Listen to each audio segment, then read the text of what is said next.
Hello everyone, this is Dr. Mikram Sherpa. I'm a consultant gynecologist and center head of Siliguri Indira IVF. Today we're going to talk about miscarriage, its causes and its implications. Now when we talk about miscarriage, let's talk about the definition first. What constitutes a miscarriage?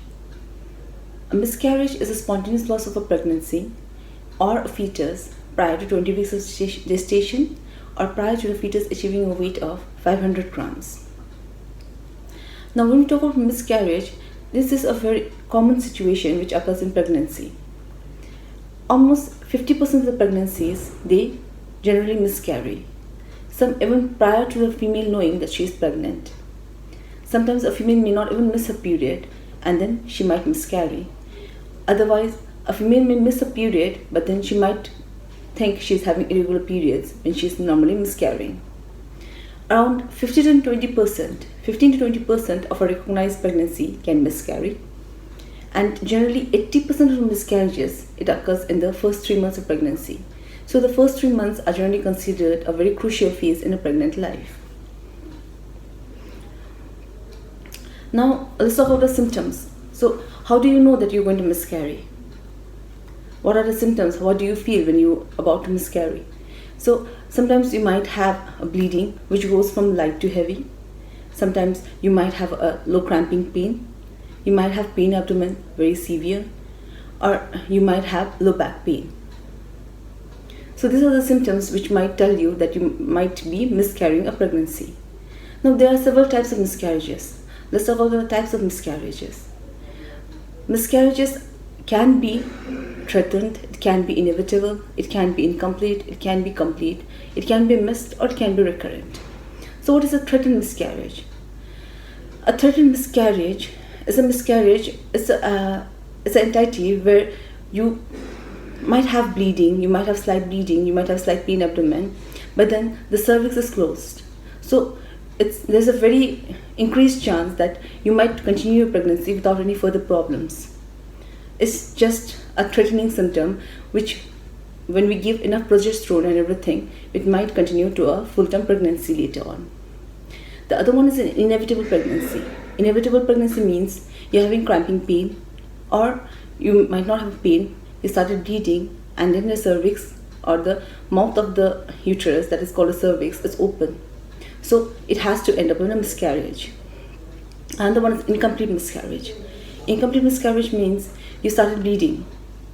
The fetus came out, but then there are some parts of fetus which left behind the uterus. So you might have to go for a cleaning up, like a dilatation evacuation or dilatation curettage procedure later. Sometimes it's called a complete miscarriage. That means everything, all the tissue of the fetus has passed from the uterus. So when you do a sonography later, you might not see anything there. There's another entity called a missed miscarriage. Now what is a missed miscarriage? A missed miscarriage means the embryo has stopped its life, but it's still staying in the uterus. So you might not know that the pregnancy has stopped because there's no bleeding, there's no pain, there's no such symptoms for that. And finally, we come to the recurrent abortion or recurrent miscarriage. So what is a recurrent miscarriage? A recurrent miscarriage means you're having more than three losses of pregnancies prior to 20 weeks. So that is called a recurrent miscarriage. So these are the various types of miscarriages.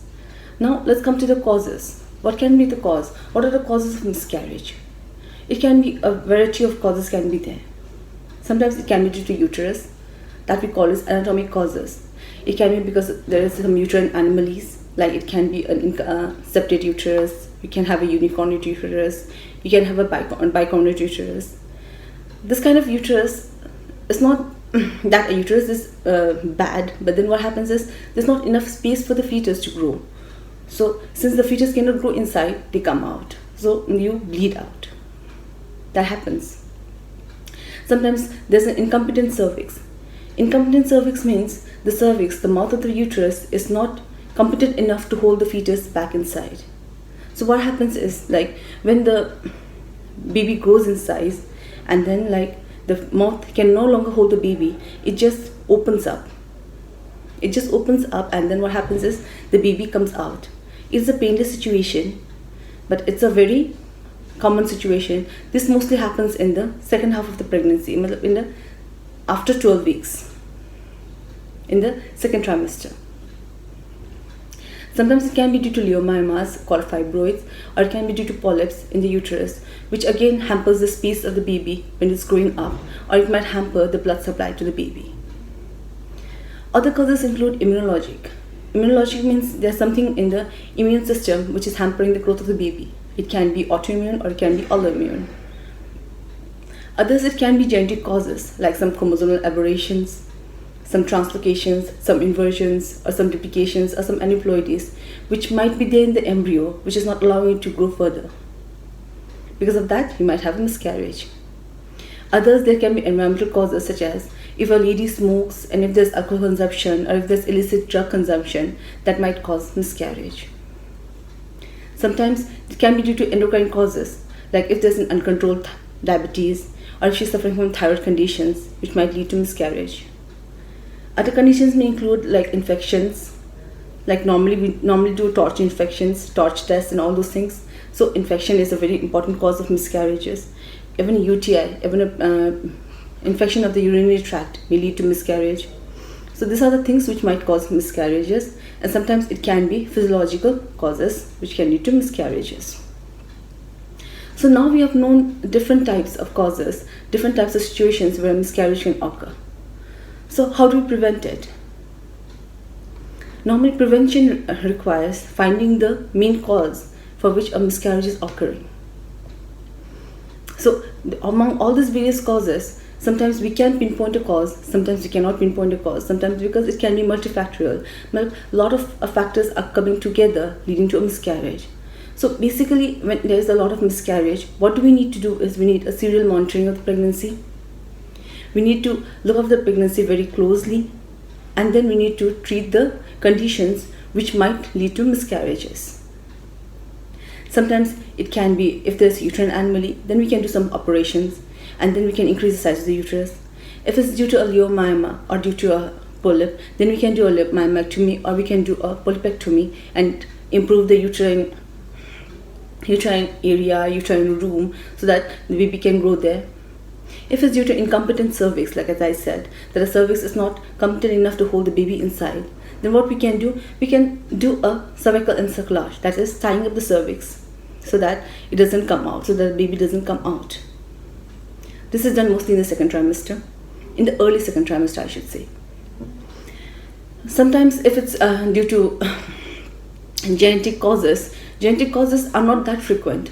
So if you're having one or two types, once a pregnancy can miscarry due to genetic causes, but these are not recurrent. Genetic causes cannot recur again and again.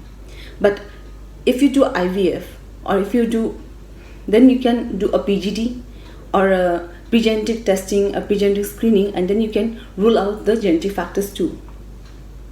Endocrine causes and all those things, we can first stabilize the patient, first stabilize the medical condition of the patient, and then we can go further and plan a pregnancy later.